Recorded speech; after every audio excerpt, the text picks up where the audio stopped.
It came from the desire to craft a love story, to dedicate a film to a love story, and how love is born, and to look very carefully at that, you know, to depart from the love at first sight convention, and to look at desire, also to film desire.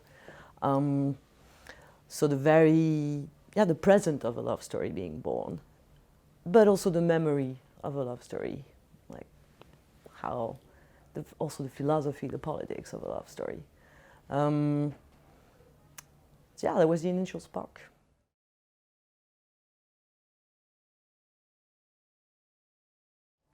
Yeah, it came very early in the process that this love dialogue would also be a creative dialogue, and that we would mix both of those dynamics, but still with a very strong common point. That is that I wanted to craft a film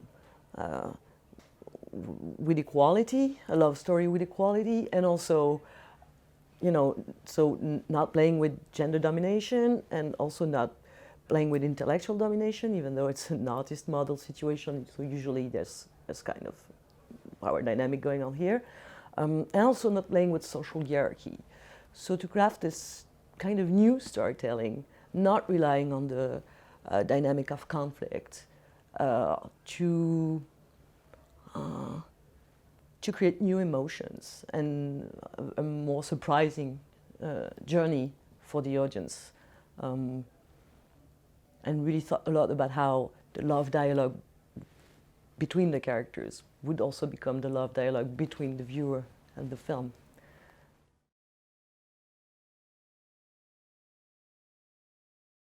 So Héloïse is this aristocrat woman. The painter, well, she's a painter, so I mean, at least she got economical autonomy, and maybe she can make some choices for herself, but she's not in the same position. And then there's the servant, and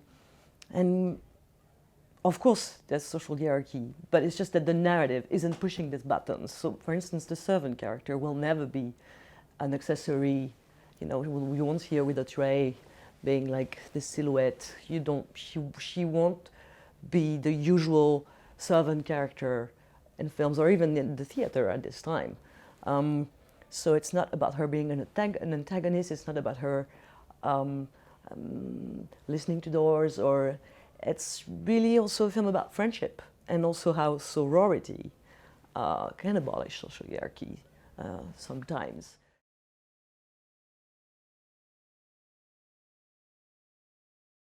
Well, it's the second half of the 18th century, before the French Revolution, and it was mostly for a matter of art history, because at that particular moment there were hundreds of women painters in France, in Europe, here. And I was ignorant about that, actually.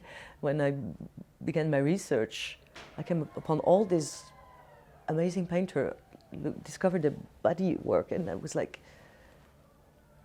oh, this has to take place at this moment, because we're going to tell about this. Because we've always been told, like, progress for women would be something linear, you know, we get always more opportunity, and when you look at art history, for instance, no, it's cycles. And so there was a cultural moment at the time with strong opportunities for women artists, and then there was the backlash. And as we are going through a cultural shift for these past years, being told that, okay, now we're empowering, we're being listened to, we can definitely feel the backlash also, and so that's also why it's interesting.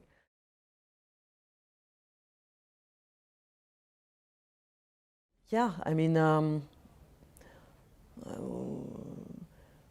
we worked, there's very few characters. There's also a man set, and we keep exploring the same room with the same characters, and the film is built on those variations.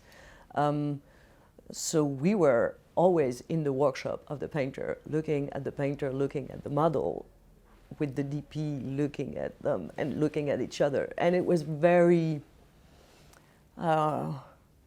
it would definitely, it embodied the idea of the film. The way the film has been made resembles actually what's on screen. And that was a very powerful, playful way to make cinema. It's my first collaboration with the DP, Claire Maton. And it was a very strong encounter, and we dedicated a lot of time and to the lighting in the film. And regarding the actresses, the film was written with Adèle Haenel in mind for that character, and there was also the will, as I was going to look at somebody that I've been working with and I know very well, to actually meet somebody. And that's how Noémie Merlant came in. So there was, yeah, this very different dynamic on the set.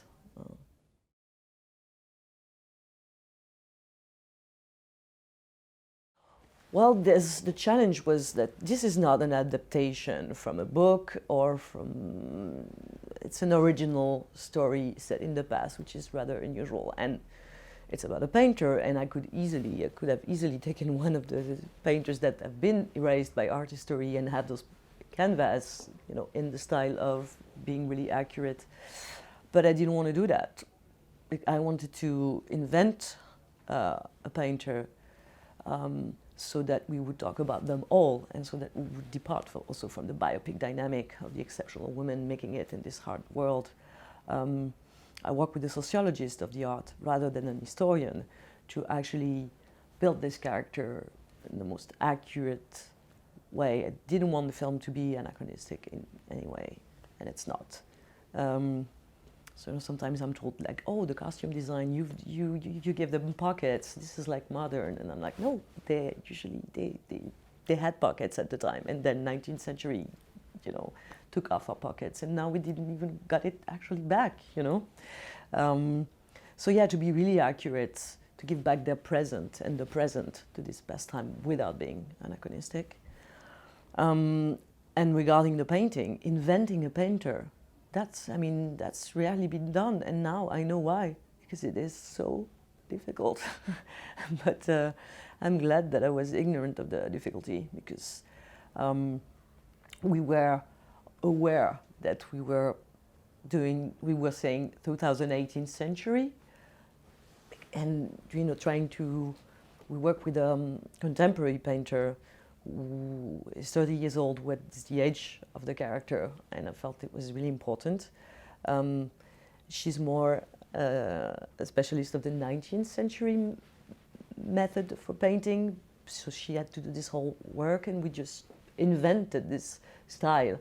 It's kind of avant-garde in a way, but it was important for me that the painting would actually belong to the language of the film, the grammar of the film, its stylistic.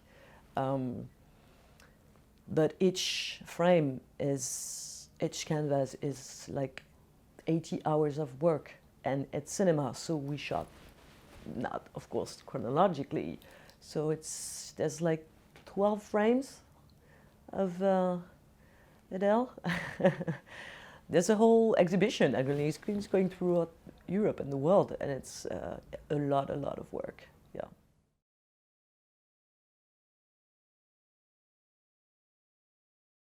It has a lot to do, yeah, with the sound, with for instance, it's breathing. Like, I'm being really accurate about how they breathe, like inhaling or exhaling. It's not the same thing if you end a scene on an exhalation or an inhalation. So I'm giving them very accurate steps that they have to take. Like, for instance, maybe intimacy is about, like, the intimacy of taking somebody in your arm or going to kiss somebody is about the way how many steps are you gonna take? And that's the kind of indication I'm doing. It's like, it's gonna be in 5 or in 6. And if it's in 5, then it's not at all the same, because it's like 5 would be, and there's a suspension to it, whereas 6, that's another dynamic. So it's those kind of things, and being, yeah, believing that everything is about, is putting up a show with all the tools of cinema, just to